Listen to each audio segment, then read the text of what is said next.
Hi everyone and welcome. It's Mindy with Mindy Egan Design, and today I'm going to be showing you a card that I created using the reveal wheel and creating a beautiful sunset background for this.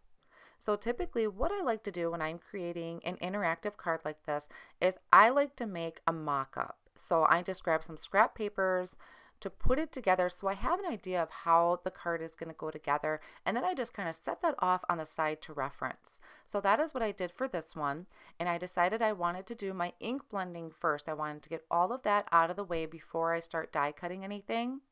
So here I'm going to be using the Bristol Smooth cardstock, which is really great for ink blending whether you're using regular distress inks or the oxides.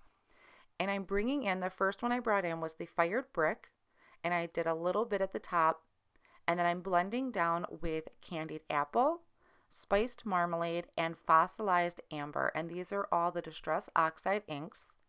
And I just add a little strip as I go down the card to create that sunset background, and then I'll go back up and smooth out those lines so I have a really nice seamless blend between all of them.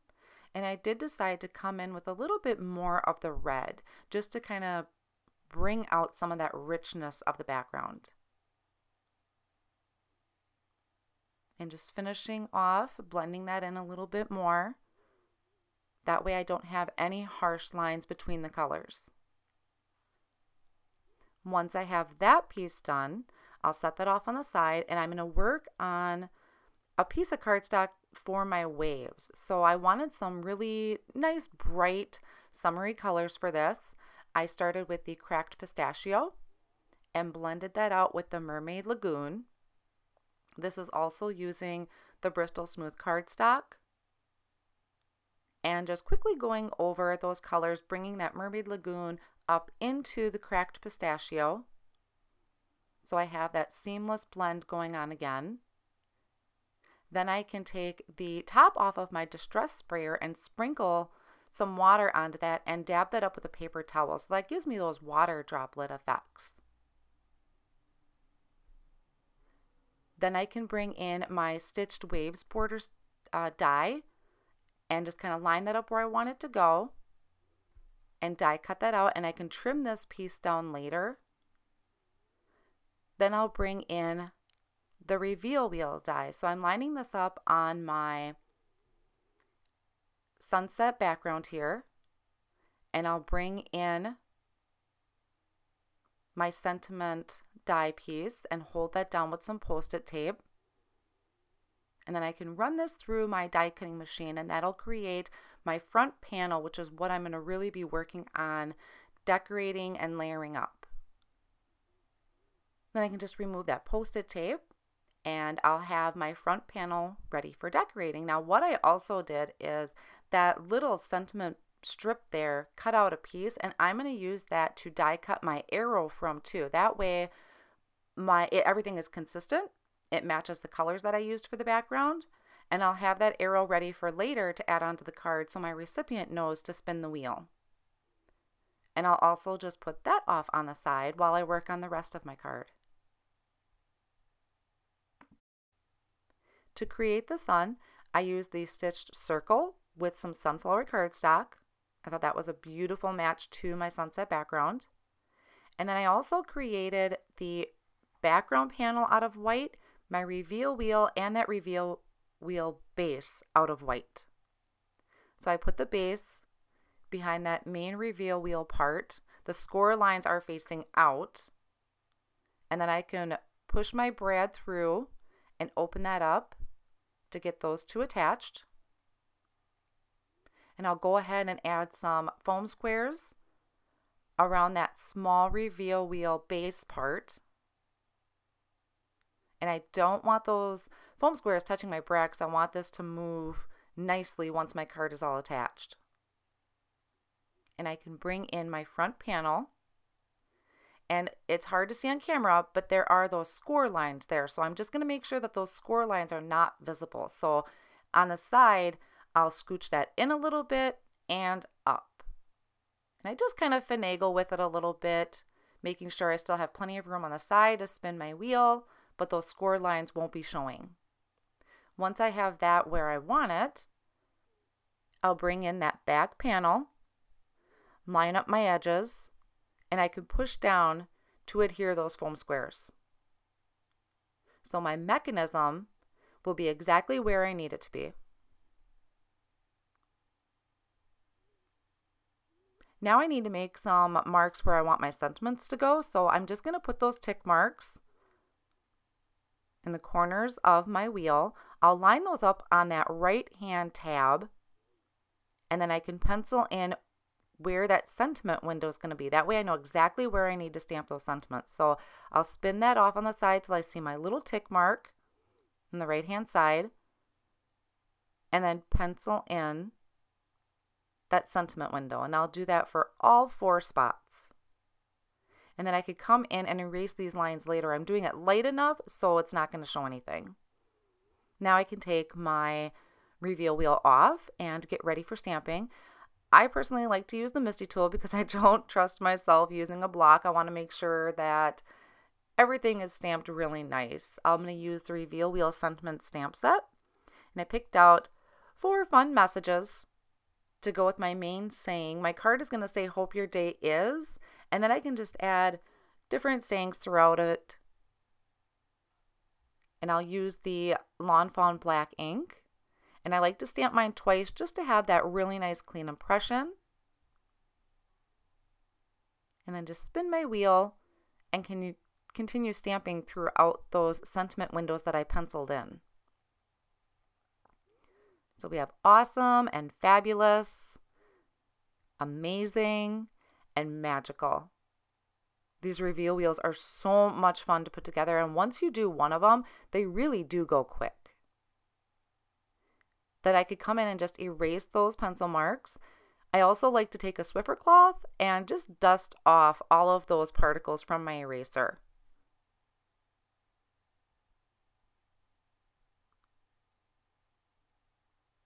I can go ahead and attach this back onto my reveal wheel base, and my mechanism is ready. Spins really nice, so I like to test those out, make sure it's moving smoothly. Now that my ink blended background is nice and dry, I'm going to start working on the stamping for the front of this. You do want to make sure it's dry, otherwise your embossing powder, if you're doing embossing, is going to stick to places you don't want it to. I'm going to be prepping this with an anti-static powder tool just to remove any static or any oily spots that my fingers might have left. And then using the MISTI tool again, I'm going to bring in that main sentiment piece, so hope your day is, lining that up where I want it to go, kind of centered above my sentiment window. And then I can ink that up with some Versamark ink. This is just a really nice sticky ink, so it's great for embossing. And I can just lightly press down onto my panel, sprinkle on some black embossing powder, making sure it's not stuck to anywhere I don't want it to, and then I can heat that up, and it's going to be just a really nice shiny sentiment on my card that just kind of sticks out, which is what I wanted to do. Now I also have this Life is Good stamp set, and on it, it has these 2 silhouette of birds, and I thought they were perfect for this sunset panel that I'm creating. And there's 2 different sizes. So what I'll do is bring in my pieces I've already die cut. And here I did off screen cut a beach area, and that is using paper bag cardstock with the stitched hillside border die. And I trimmed everything down on how it's going to fit on this front panel. So I just go ahead and line all of that up because I want to make sure I'm not covering up my birds once I have them all done. And then I can go ahead and use the Versamark ink again and stamp those down, and bringing in the black embossing powder. And then I sprinkle this off on the paper, and then off camera I like to give it a good wrap on my desk to make sure that nothing is stuck. And I can heat emboss those. And I wanted to have one more little bird on there, getting in the groups of 3. Now bring back in those pieces, and this littlest one fits just perfect in that little nook and cranny between the sentiment window and the tab on the side. So that just worked out perfectly. And then I can heat emboss that too.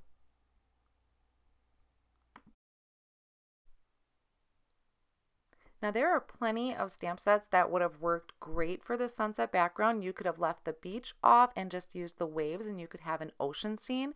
I decided to use these really cute palm trees off of the Life is Good stamp set. So I stamped 2 of them and I'm going to do some really simple basic Copic coloring on here. I'm using the YG25 and just laying down that main layer of color, and I'll come in with the YG17 and I'm just adding a small section on the bottom portion of the leaves. And that's all I'm really doing on those leaves. I'm not blending them out. That's enough of a shadow. They're a perfect size image to do some simple coloring and still add dimension and depth to the image. I had a little bit go out of my lines, so I just came in with the colorless blender and pushed that back in. For the trunk of the palm trees, I'm coming in with the E34, laying down a base of color, and then I'll also come in with the darkest color, which is the E59, and I'm just adding a line under each of those sections of the palm tree, and I'll also bring in an E57 to kind of soften up that darkest color. So I still have that depth in those trees, but I didn't put a lot of effort into blending them, and I think they just came out perfect for this. There is also a coordinating die set for this. There is only 1 palm tree die, so I will attach this to my card and run this through, cutting out the first palm tree, and then I'll come back in and die cut the second one. So I'll have my 2 palm trees ready for my front panel. And I hold those down just using some low tack Post-it tape. This is great because it does not rip my paper, but it holds everything where I need it to go. And now I have all of my elements ready for the front panel of my card to start decorating.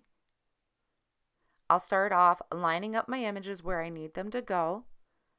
And my sun is going to go in the background, so that's going to be the first thing that I adhere down, just making sure I'm not covering up my embossed birds. And then bringing in the ocean waves. I love how this blue stands out from that sunset background. That just worked out perfect. Then I can come in with my sand and attach that down at the bottom. And I'll go ahead and get these palm trees attached. And I like to use my tweezers when I'm attaching small images. That just helps keeps my fingers out of the way so I can really line up where I want them, kind of centered underneath that sentiment strip at the top. So just little bits of tape. You could also run these through a sticker maker or using the liquid glue. Any type of adhesive would work for this. And then just rubbing over my Swiffer cloth to take off any of the powder that I'd used from the anti-static powder bag. And we are ready to start putting this front panel together. So I went ahead and added the foam tape around my reveal wheel mechanism. That way there's still room to move. And just pushing that down really well, making sure this is stuck together good, testing that out, making sure my wheel is spinning.